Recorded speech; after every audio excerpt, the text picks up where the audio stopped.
Napansin na po ng mga internet users ang maling paggamit ng Ayun. mga karakter Yan na naman. Oo. ng baybayin sa mga street signs. Dami yung mga reklamo sa buhay Pati street signs Ano Yun ba? na nga yan? po.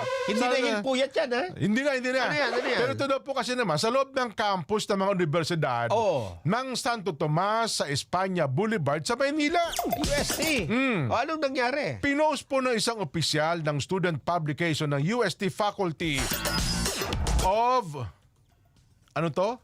AST ba yan? O Faculty siguro yan. Faculty of UST and Letter.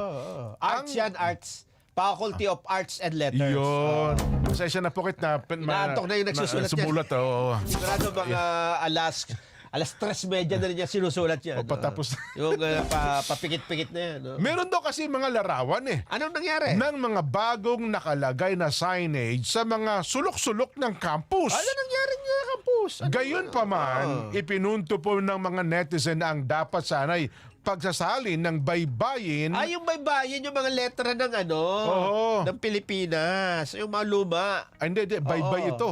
Tingnan mo, pagyan mo. Ganon. Baybayin Oo. ng mga campus roads ay letra by letra. Per letter. Ayun. Ay, tama. Yung yung letra ng Pilipinas. Yung unang panahon.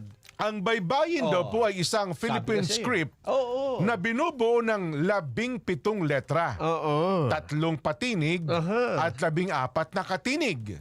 Ang bawat katinig ay may kasamang patinig. Aha. Kalaunan, iniulat po ng Flame, isang student publication na ang mga street signs ay tinanggal dahil ang mga ito ay prototype lamang at inilagay lamang ng Facilities Management Office o ang FMO para makita kung ano magiging itsura ng mga ito sa mga post